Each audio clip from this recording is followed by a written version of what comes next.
Good morning, good afternoon, good evening from wherever you're watching me from. Welcome back, everybody. Welcome back to the channel. It's a new year, and this is our first episode for How to Find Forex SETUPS, episode 1. So, welcome back once more. If you've not been here before, then How to Find Forex SETUPS episode is an episode I've been putting here on YouTube. It's the screenshot I have taken, some of the trades I've taken within the day. I show you the screenshots and the entry criteria, how you are to analyze the market, and how you are to trade. So if you are either a beginner or you've been trading for some time, you also follow and listen. And when you're also doing, you practice the same way and you practice. That's why I put these episodes here. So if you're here for the first time, then welcome. If you're not here for the first time, if you're my old subscriber, my old student, my old friend, you're all welcome once more. This is our first episode for this year. Okay. Because of the screen sake, this time around I'm going to be using the black screens because of the eye. So I'm going to be using the black screens for now. Okay. So let's begin to see how you are to trade and the best way to prepare your charts before you start trading. Okay.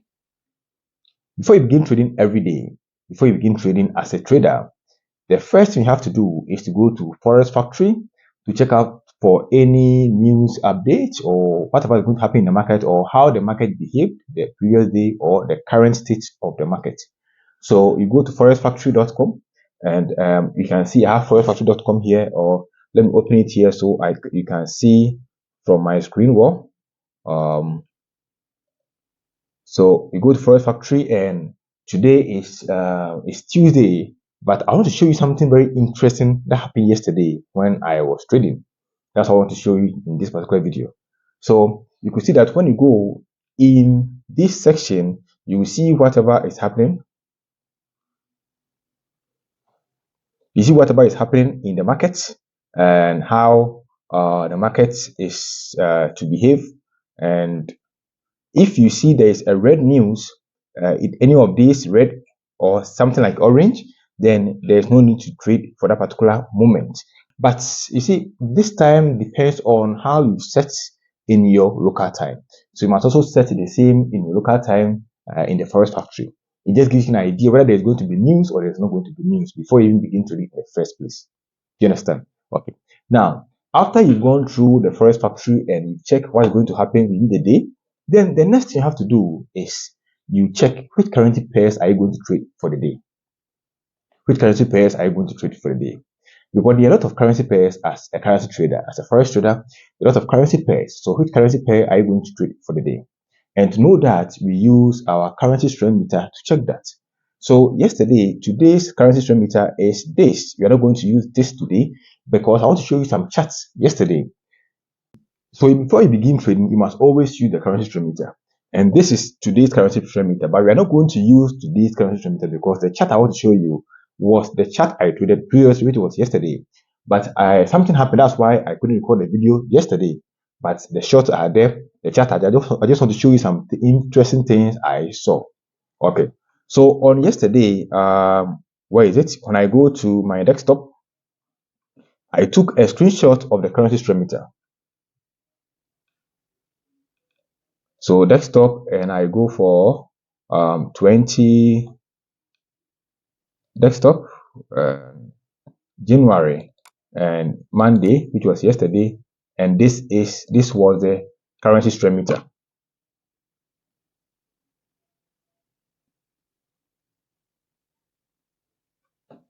This was the currency strength meter. So you could see that on the currency strength meter, we had the yen to be strong. Are you watching, guys? The yen to be strong. Let me change this. It's too thick.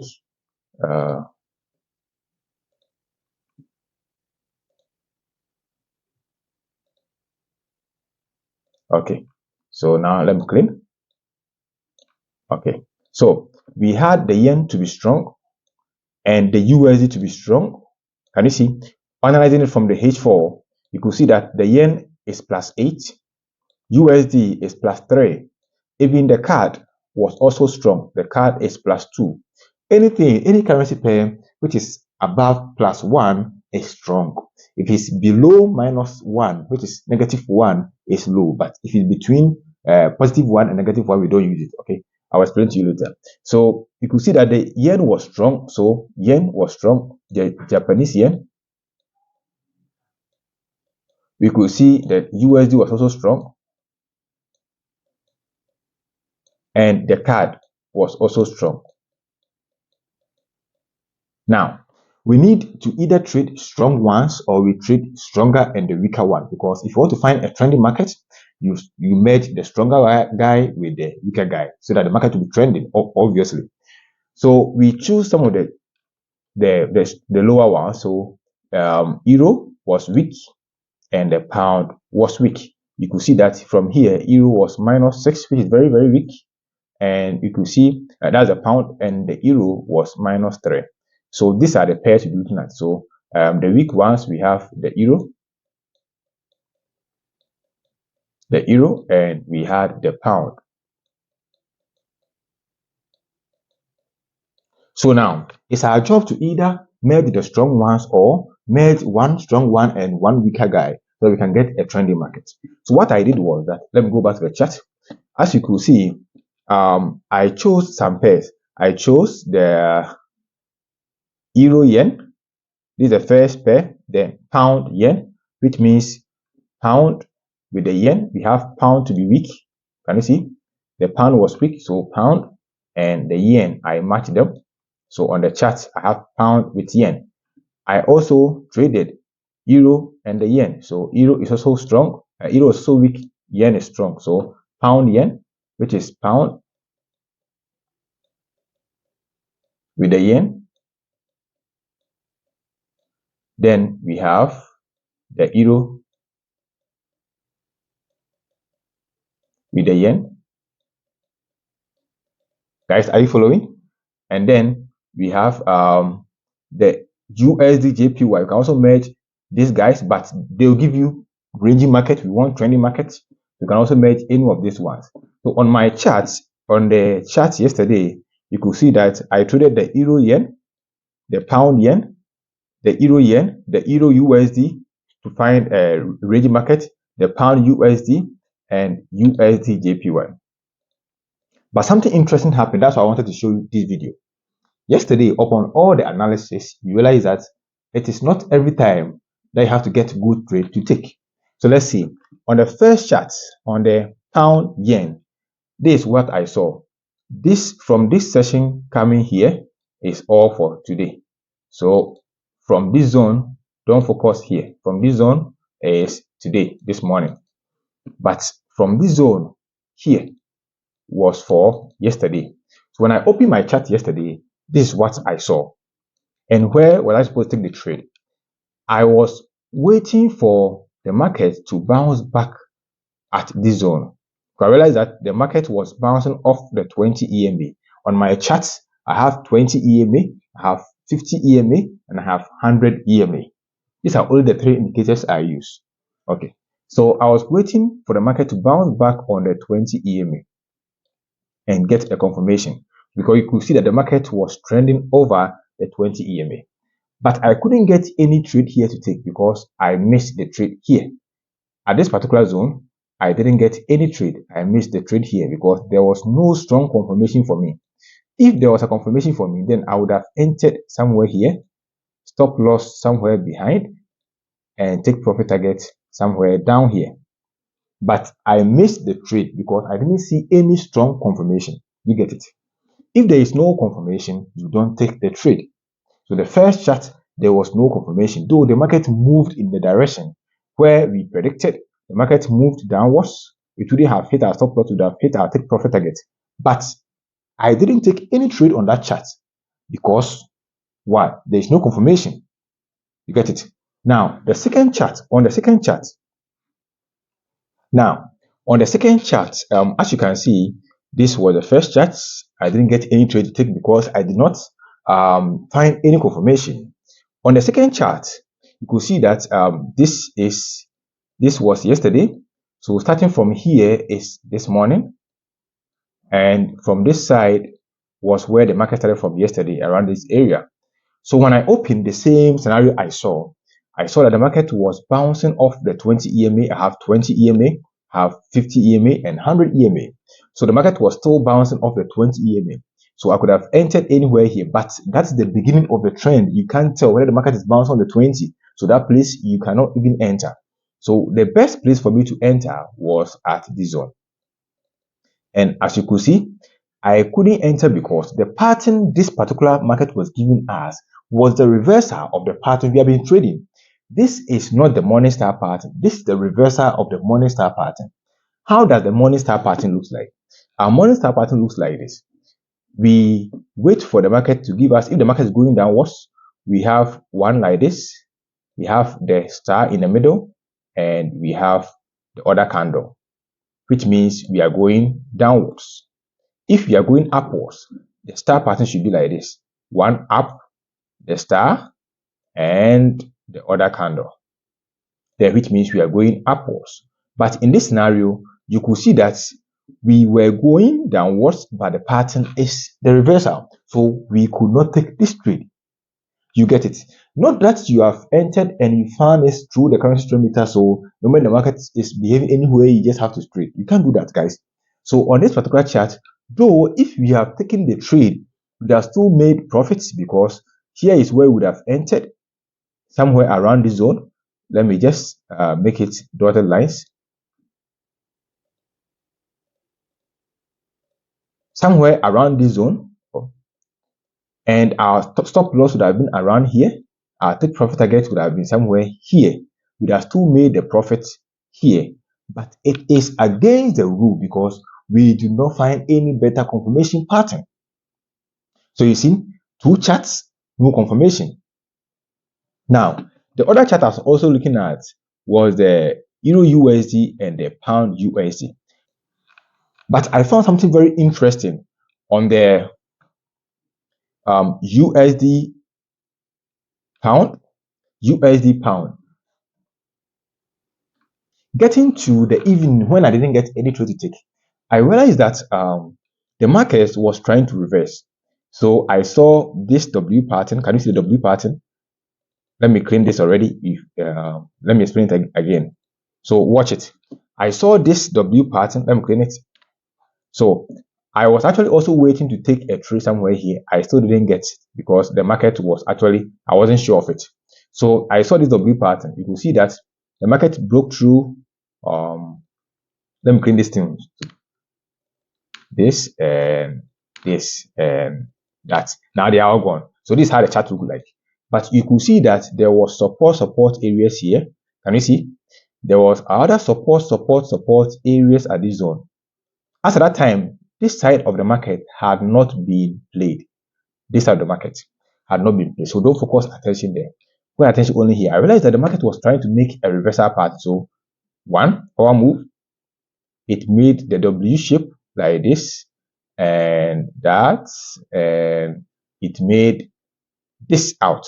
So I was waiting for the market. When I saw the market was somewhere here, I was waiting for the market to pull back a little. I placed my sell order here. I remember I even did a small recording here. So that I'll show it to you guys. Let me see, file, show recordings. I remember I did small recording here to show it to you guys. Good. I think it's this one. So let me see if it will actually go through. Okay, just pay attention. Let me just play with any player. And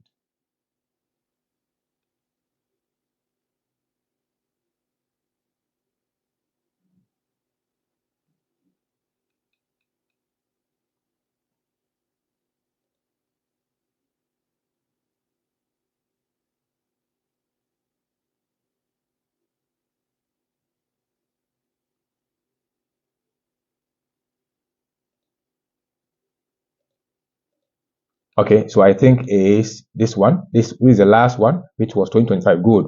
So let me play this for you to see.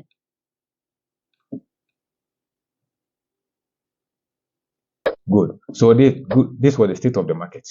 After I didn't get any trade to take on any of these charts, I was trying to record so that I will show it to you guys.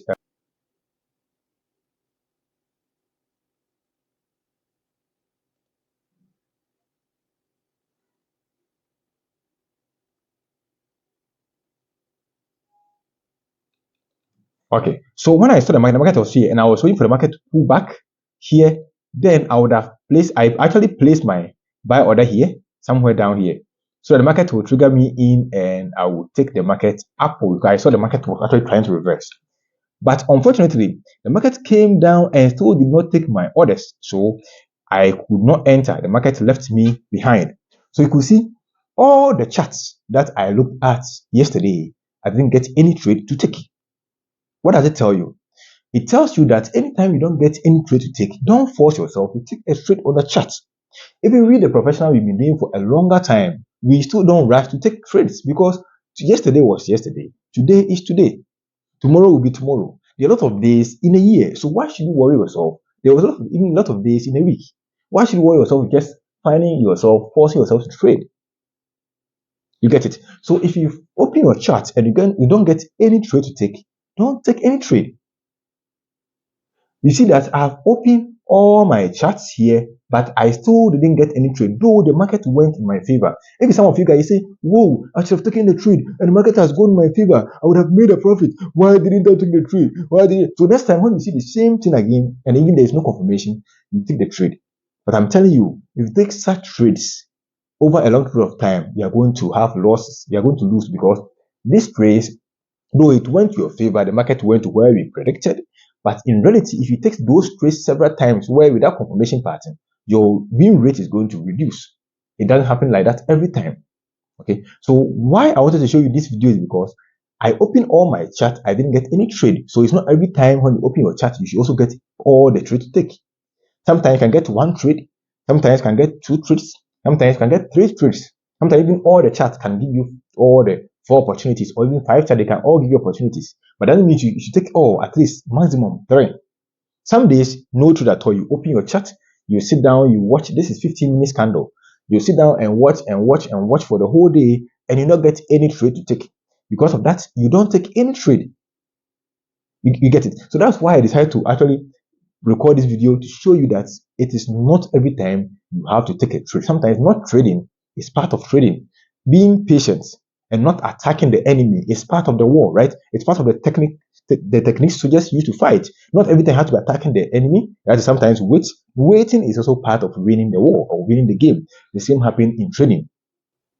So guys, as you've seen, I think that would be all because the reason why I wanted to put this video here was for you to know that it's not every day you can get trade to take. So if you open your chart and you sit down the whole day, there's no trade, don't worry. It's part of the trading game. Okay, so that would be all for this video. If you enjoyed the video so far, subscribe to the channel and hit the like button and come back next time. I'm going to put live trading videos here for this year. There's going to be more of live trading video and more of final forex setup so that most of you guys will be able to practice the raw hand experience when you are in your homes. Okay, when in your homes, you'll be able to practice your raw hand experience with what you've learned here. So until then, take care of yourself and see you next time.